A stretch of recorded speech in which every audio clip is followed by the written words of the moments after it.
Kazi neza kandi bene data hano kuri Jesus for All Nations, ni wa mwanya mwiza twita kunda kandi usome ijambo ry'Imana. Ni umwanya wo kuba imbere y'Imana turimo dusoma ijambo ryayo, kuko Bibiliya tubwira ngo ijambo ryayo nibwo buzima. Muri ivyo yararinze nawe ngo twakuva tukaja kurinde ko rufite amagambo y'ubugingo. Ijambo ry'Imana no bugingo bwacu, ijambo ry'Imana no buzima bwacu. Kaze neza rero mu gice cha kabiri tugiye gusoma cyo mu gitabo c'Itangiriro. Ni igice cha kabiri umurongo wa mbere kugeza ku wa 25. Muri iki gice niho hagaragara isozwa ry'icumweru cirema. Imana irema ibintu byose, Imana irema isi. Aha muri iki gice cha kabiri ho hagaragara umunsi Imana yaruhutsemo, irangije kurema byose iraruhuka. Iki gice kandi nico kigaragaramo iremwa ry'umuntu ndetse iremwa ry'umufasha w'umuntu, kuko yari maze kurema byose irema n'umuntu ibona ari mwiza, ariko ibona ko adakwiriye ko yaba wenyine, imuremera umufasha. Ni igice tubonamwo rero itangizwa ry'umuryango, ni igice tubonamo itangizwa ry'indowa, ni igice tubonamo itangizwa ry'urubyaro. Ni muri iki gice cya kabiri c'Itangiriro. Reka dusome mu izina rya Yesu Kristo. Imana yeza umunsi wa karindwi, niyo umutwe w'iryo jambo. Ijuru n'isi n'ibirimo byinshi byose birangira kuremwa. Ku munsi wa karindwi Imana irangiza imirimo yakoze, iruhuka ku munsi wa karindwi imirimo yayo yose yakoze. Imana iha umugisha umunsi wa karindwi, iraweza kuko ari we Imana yaruhukiyemo imirimo yakoze yose. Igice cya kane, Imana ishyira Adamu muri Edeni. Uku niko kuremwa kw'ijuru n'isi. Ubwo byaremwaga ku munsi Uwiteka Imana yaremeyemo isi n'ijuru, kandi akatsi kose ko mu gasozi kari kataraba ku isi, n'ikimera cyose cyo mu gasozi cyari kitarararuka, uko Uwiteka Imana yari itaravuba imvura ku isi, kandi nta muntu wariho wo guhinga ubutaka. Ariko igihu cyavaga mu isi kigatosa ubutaka bwose.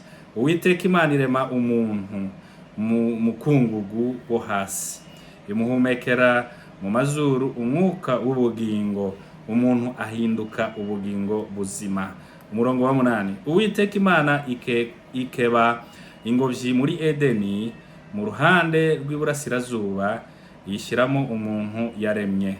Umurongo wa 9. Uwiteka Imana imezamo igiti cyose cy'igikundiro cyera imbuto ziribwa, imeza n'igiti cy'ubugingo hagati muri iyo ngobyi, imezamo n'igiti cy'ubwenge bumenyesha icyiza n'ikibi. Umugezi uturuka muri Edeni unetesha iyo ngobyi. Uwo mugezi uvamo wigabanyamo 4. Umwe witwa Pishoni, ariwe ugose igihugu cyose cy'ihavila kirimo izahabu, kandi izahabu yo muri icyo gihugu ni nziza.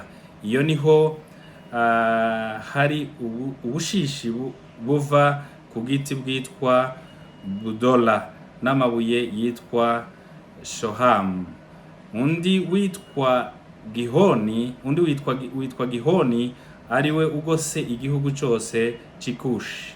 Undi witwa Hidekelu, niwe uca imbere y'igihugu cyitwa Ashuri. Uwa 4 witwa Ufurate. Uwiteka Imana ijyana wa muntu imushyira muri iyo ngobyi yo muri Edeni ngo ahingire ibirimo ayirinde. Uwiteka Imana iramutegeka iti, ku giti cyose cyo muri iyo ngobyi uje urya imbuto zacyo uko ushaka, ariko igiti cy'ubwenge bumenyesha icyiza n'ikibi ntuzakiryeho, kuko umunsi wakiriyeho no gupfa uzapfa. Imana irema Eva. Umurongo wa 18. Kandi Uwiteka Imana iravuga iti, si byiza ko uyu muntu aba wenyine, reka muremere umufasha umukwiriye. Uwiteka Imana irema mu butaka amatungo yose n'inyamaswa zo mu ishamba zose, n'inyoni n'ibisiga byo mu kirere byose. ibizanira uwo muntu ngo imenye uko abyita, kandi uko uwo muntu yise ikintu cyose gifite ubugingo aba ari ryo riba izina ryacu.